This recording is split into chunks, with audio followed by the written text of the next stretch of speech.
Hello everybody and welcome back to Retro Gamer Diaries. Today I thought I would go back to 1984 and review a game that is not the biggest commercial success, and to be honest I'm not really too sure it's the best game either. But it's fair to say that I was a big fan of the movies that this game is based on, and that game is The Evil Dead. Now, it's sometimes forgotten that a great deal of the success of Sam Raimi's The Evil Dead was down to the persistence of its British distributor, Palace Pictures. And Palace Pictures decided to branch out into computer games, and their runaway cinema and video hits seemed the ideal property to develop. Was it? Well, let's find out. Firstly, The Evil Dead is an adventure game produced by Palace Software for the Commodore 64, BBC Micro and the ZX Spectrum. Based on the 1981 horror film of the same name, it was the first officially licensed Evil Dead video game. While the Commodore 64 and BBC versions of The Evil Dead received a standalone release, the ZX Spectrum version didn't. It was released as the B-side to another Palace Software game called Cauldron, and advertised as a free game. So, I wanted to start by looking at the ZX Spectrum version first.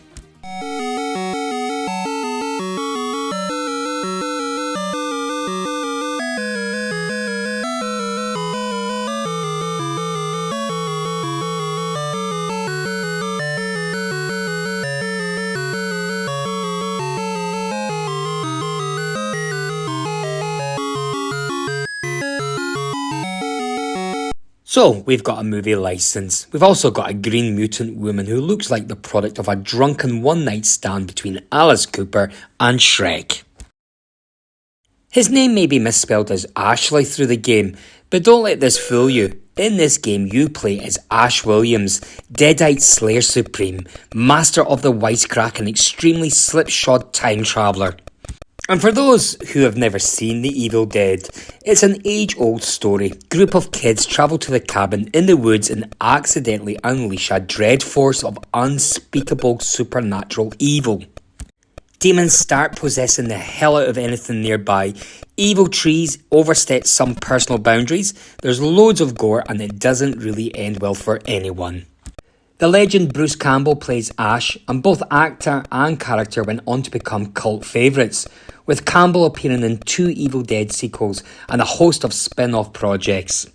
Right, now once you start the game, you'll find yourself in the cabin from the movie, complete with porch swings and beds. From your top-down vantage point, your first task is to take control of Ash and close all the windows around the cabin. The dotted line at the top is a closed window, and the doors can also be closed and are represented by a solid line. To close a window or door, walk up to the hole in the wall and press fire, just like real life. The purpose of closing all the windows, aside from keeping the heating bill down, is to stop the evil force from gaining entry to the house.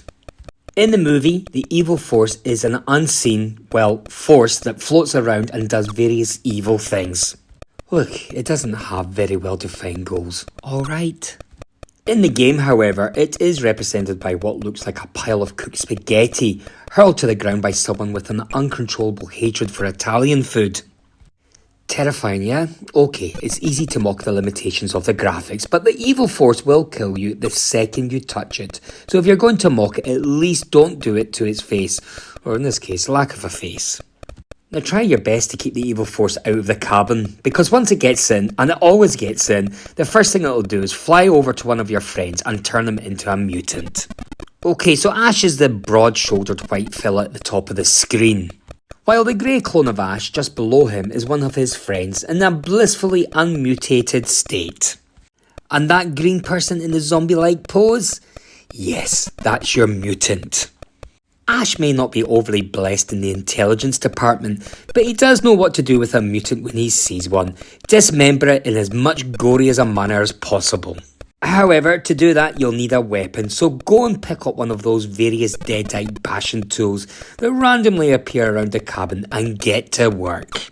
Once you've grabbed a nearby weapon, walk up to the mutant and press fire. Congratulations, you have dismembered your first mutant. Unfortunately, all that this has accomplished is splitting the mutant into several still living body parts, namely the arms, legs and torso and head. But don't worry, you deal with the limbs like you do with the mutants, hit them with a weapon. This, as well as chopping up mutants and closing windows, nets you points, and the entire purpose of the game is to score as many points as possible. And as Ash defeats monsters with various weapons, Ash's energy level decreases. That's a bit of a bastard. Anyway, Ash must continuously pick up new weapons in order to increase his energy. And the ultimate goal of the game is to score enough points to conjure up the Book of the Dead, which you must collect and throw in the fire to finish the game. I remember that book, it was a bit scary. Now, this all sounds like a jolly enough survive 'em up romp, and that's exactly what the game could have been, but it isn't. Right from the start, glaring flaws become apparent, and it only gets worse as you get further into the game. The first thing you're likely to notice is that Ash is a big, strapping lad. A little bit too big and strapping though, because his wide-shouldered frame is forever getting stuck on the scenery, and simply turning around can become a nightmare, especially when your friends, who you cannot walk through, all decide to stand around in the corridor while the evil force bears down behind you. Now, I did try hacking my way through my pals, hoping to at once save them from the horror of becoming a full undead ghoul, and to save myself from climbing out of the window. But you lose a life if you purposely kill them, so that was frustrating. So, my advice is not to try that initiative, you just lose a life. Now, I have to say, getting stuck did seem especially problematic in the ZX Spectrum version.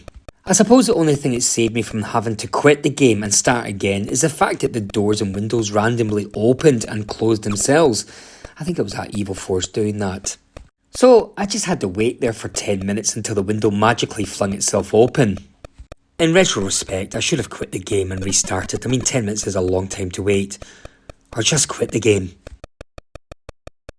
I could maybe forgive the busted controls on wonky collision detection, but engaging the enemies in combat completely destroys any appeal the game might have had. I mean, for starters, when you pick up a weapon, it sometimes simply just vanishes from out of your hands. Poof, gone, and you have to go and pick up another one. And then you spend your time walking towards a nearby sword or shovel, only for it to disappear just before you reach it. I have to say, I did tend to swear a lot when that happened to me. I do put part of the blame on this trudging leading movement on Ash himself, because if his walking sprite is anything to go by, he's got a pair of caterpillar treads instead of feet. It might seem churlish to complain about having to walk over to weapons to collect them, and it would be if it weren't for the Evil Dead's bizarre health system. Now, you've got a supply of health or energy that you can see at the bottom of the screen. So far, that's within accordance of the ancient rules of video game. Nothing wrong with that. However, the trouble is, Ash must have some undisclosed and very serious medical conditions, because every step you take drains your bloody health. Not just a little bit either, I mean, it really does plummet quickly. It makes me wonder if the floor is full of needles. Upon noticing this, I thought, okay, so I have to be careful, plan my movements and try to conserve energy. But I have to tell you, between running away from the evil force and trying to collect weapons, this is easier said than done. And say you do survive long enough to traverse the cabin and get a weapon, you'll be wanting to hit an enemy with it, right? Oh, a noble dream indeed, but one that'll leave you deader than Puff Diddy's music career. Every time you attack an enemy, even if you kill it right away, you lose a big chunk of health. Every single time. It's blooming impossible to defeat these mutants without getting hurt, which wouldn't be so bad if there was any way at all to increase your health. The thing is, I think there was supposed to be a way to heal yourself. The demo instructions clearly inform you that picking up weapons gives you energy. Weapons, let me be clear on this matter, they don't give you energy, so be prepared to die a lot in this game.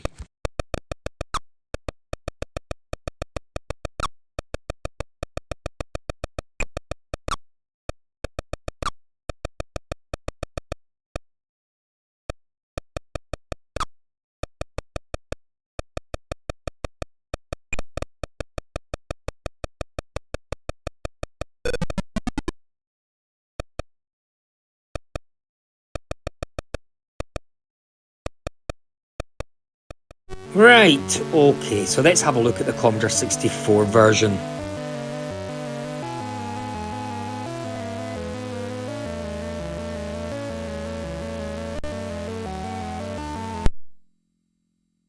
The first thing that I noticed about the Commodore 64 version is it has a pretty good theme tune. It's simple, but it's spooky and it does a good job of setting the mood. Apart from the music, it pretty much plays the same shitey ways as the ZX Spectrum version. Anyway, let's have a look.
And finally, here's the BBC Micro version of the game. Also shite.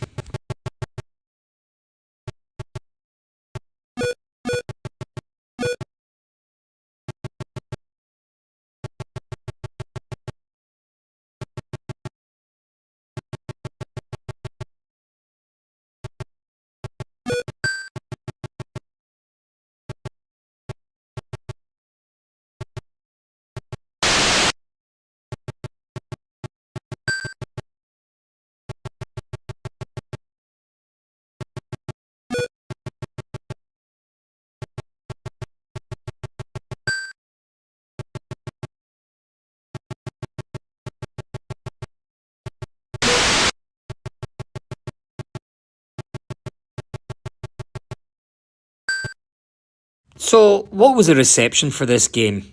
Well, Your Computer Magazine's 1984 review noted then contemporary concerns that gaming spin-offs of video nasties, such as The Evil Dead, might spawn similarly explicit computer nasties.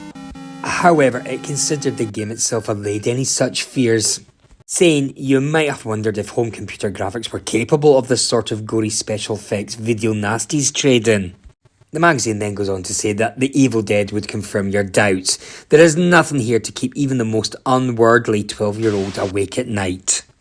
Yeah, I would agree with that. The film was quite scary in some parts. This game, it doesn't scare me at all. I'm probably scared to pick it up again because it was such a poor experience.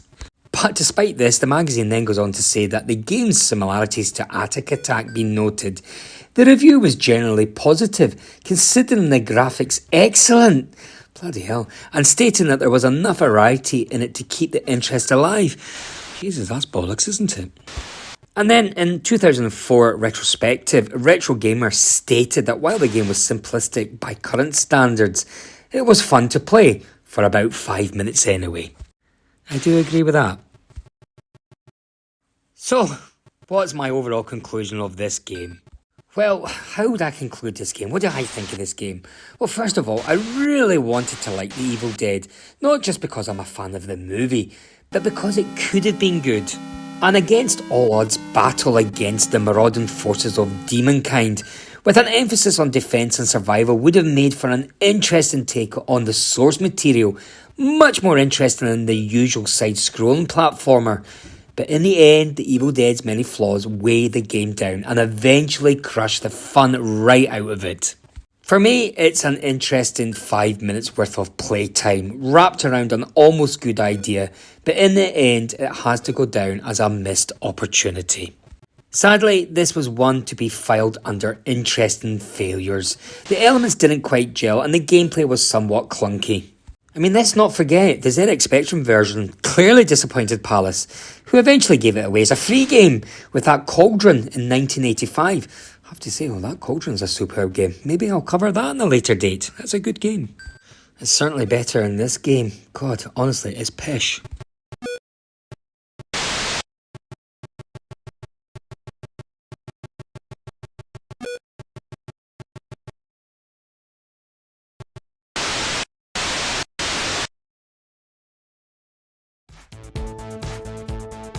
Okay folks, I think we'll call it a day. That was my video covering the Evil Dead games.